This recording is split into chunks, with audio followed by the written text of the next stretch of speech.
Assalomu alaykum hurmatli aziz tinglovchilar.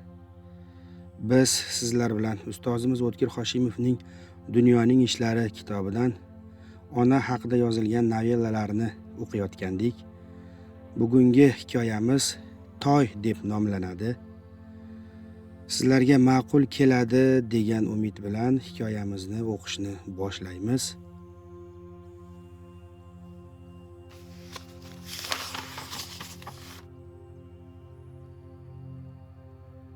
Dunyoning ishlari.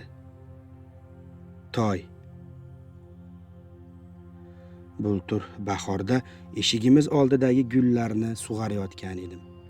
Yap-yangi Moskvich kelib to'xtadi. Mashina eshigi ochilib, zabardast gavdali yigit tushib keldi. Taniy olmadim. "Hormang, dehqonchilik katta-ku", dedi notanish yigit do'rillagan ovoz bilan. Shunda hayratdan baqirib yubordim. "Iya, Toymisan?" Ha, xuddi o'sha Toyning o'zi. Faqat shuncha bo'y, bunaqa uzun qo'l oyoqlarni qayoqdan oldi ekan? Yaqindagina buloqdek oqib turadigan burnini eplolmay mashaqqat chekadigan bola edi.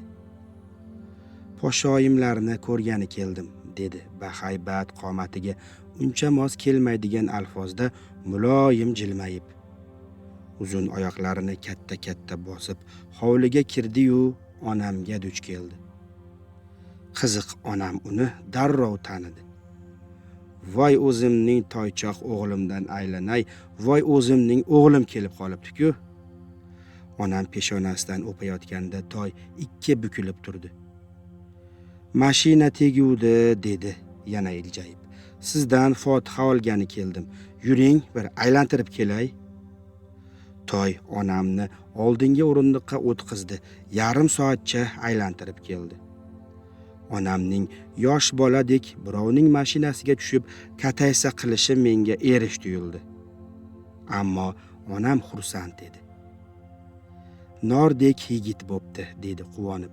"Istalavoyda shep-povor ekan, Xudoyo umridan baraka topsin". Toy keyin ham o'tgan-ketganda biznikiga tez-tez kirib turadigan bo'ldi. Uni har ko'rganimda bolaligimni eslayman. Kichkinaligimizda oramizda eng bo'sh bayov bola shu edi. Uyimizning orqasida kattagina maydoncha bo'lardi. Uzoq yaqindan mol boqishga kelgan bolalar shu yerda yig'ilib, shovqin-suron solib o'ynardik. Toy hammadan uzoqdan, Beshqo'rg'ondan o'ziga o'xshash yuvosh, shoxsiz sigirni oldiga solib kelardi. Har faslning o'z o'yini bor.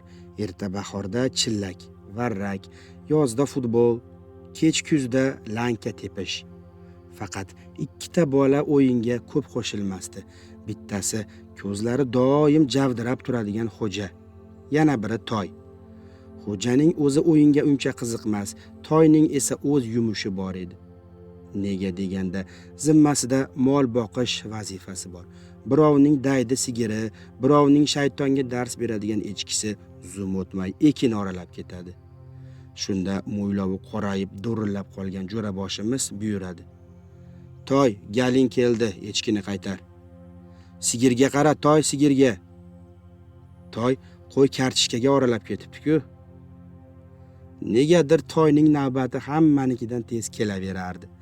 Sigiri xuddi o'rgatib qo'ygandek egasidan nari ketmaydi.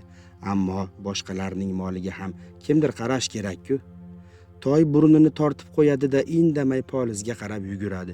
Dikonglab sakrayotgan takani qaytarib kelguncha biron buqacha dumini xoda qilib jidazorga yugurgilab qoladi.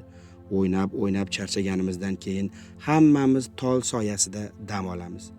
Jo'raboshimiz dadasi urushdan olib kelgan shinelni o'tga yoyib, ustiga yon boshlaydi-da mazza qilib esnaydi. "Toy, biz charchadik.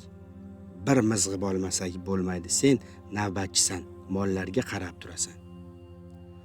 Toy burnini jahl bilan tortadi-yu indamaydi. Bir kuni u astoydil yalindi. "Meni Toy demanglar, o'zimning ismim bor, Toyir". Jo'raboshimiz quvlik bilan hammaga bir qarab qo'ydi.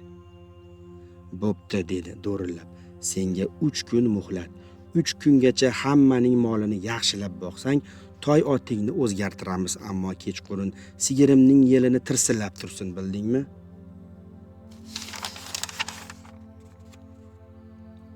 Chindan ham toy 3 kungacha sidqi dildan xizmat qildi. Biz mazza qilib futbol o'ynadik. 4-kuni jo'raboshimiz majlis to'pladi. Bolalar, dedi tantana bilan.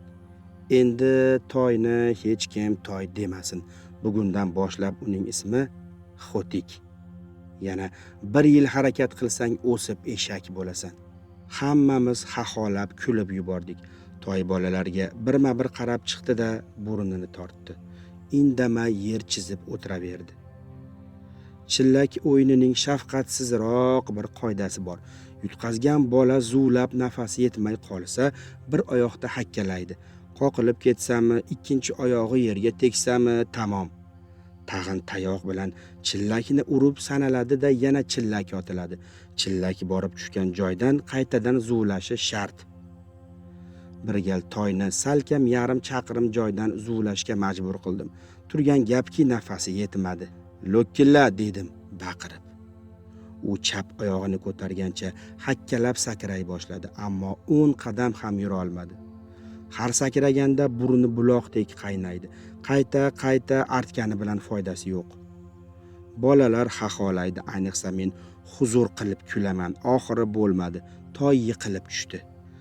Bo'ldi, qaytadan zuvlaysan. Zuvlamayman. Zuvlaysan. Zuvlamayman. Toy to'satdan jazavasi tutib yerni mushlagancha yig'lab yubordi. Hammangni yomon ko'raman, ayniqsa sen yomonsan. Shovqin suron bilan bo'lib onamning chaqirganini eshitmay qolibman. Bir mahal qarasam, tepamda onam turibdi. Tur bolam, onam toyning boshini siladi. Etagini ko'tarib uning burnini artdi. Voy onang o'rgilsin, qo'y, yig'lama bolam.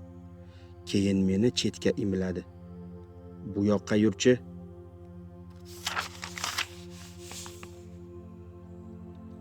Nariroqqa bordim. Nega ukangni yig'latasan, dedi qahr bilan. Qaysi ukamni? O'sha ukangni. Toy-ku, qanaqasiga ukam bo'lsin, dedim iljayib. Shunaqasiga nega qiynaysan bola bechorani? Yog'ochning bo'shini qurt yemay o'lsin. G'irromlik qilmasinda bo'lmasa, dedim shiyillab.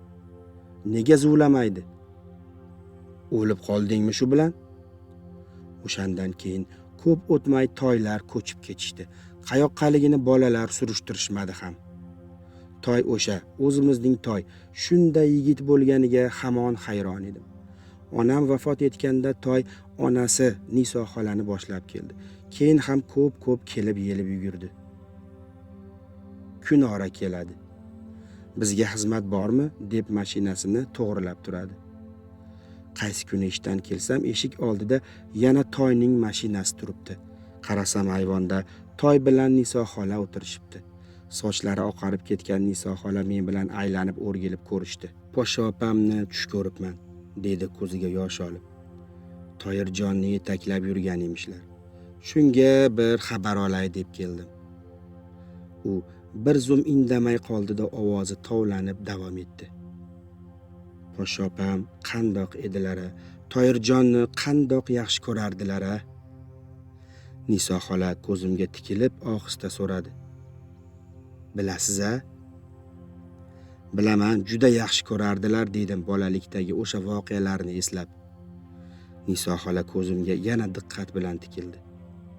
Aytgan bo'lsalar kerak. Nimani?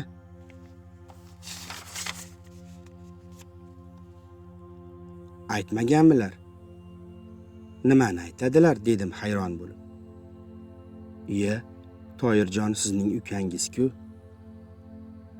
Niso xola astoydil ajablandi. Keyin ma'yus tortib jimib qoldi-da xo'rsindi. O'shanda siz talpinchoq bo'lib qolgan edingiz. Toyirjonning chillasi chiqmagan, Xudoning ham bandalarga atagan azobi ko'p ekan. Bir kechada kasalga chalinib qoldim. Ko'kragimga yomon yara chiqib 40 kun ol ket ol qo'y bo'lib yotibman, deng. Ayni qahatchilik, urush birovga holing nima kechdi deyishi mahol. O'zim-ku mayli, bolam o'lib qoladi deyman. Dokaga angishvonadek yog'mi, nonmi o'rab chaqaloqning og'ziga solib qo'yishadi. Shunda deng bir kuni poshoyim kelib qoldilar. Aylanib o'rgilib Toyirjonni bag'rlariga bosib emizdilar. Shu yerdan Beshqo'rg'onga saratonda kuyib har kuni 3 marta qatnaydilar. 40 kun shunday qildilar. Bir ko'kragini siz emasiz, bittasini Toyirjon. Niso xola hiqillab qoldi. Yosh qiltillagan ko'zini ro'molining uchi bilan artdi. Qandoq xotin edilar-a? Nima bilan rozi qilishimni bilmayman, so'rasam urushib berdilar. Voy, gapingiz qurmasin ovsin, ona suti ham sotiladimi deydilar. Birovga yaxshilik qilib ketidan ta'ma qilgan odamning savobi gunohga aylanadi deydilar. Qandoq edilar-a? Niso xola ro'molining uchini g'ijimlagancha o'yga toldi. Men ham shu paytgacha o'zim bilmagan ko'kaldosh ukam ham Toyirjon bir nuqtaga tikilib qolgan edik. Har qaysimiz o'z o'yimiz bilan band edik. Biroq hammamiz bir odamni, onamni o'ylardik. E'tiboringiz uchun rahmat.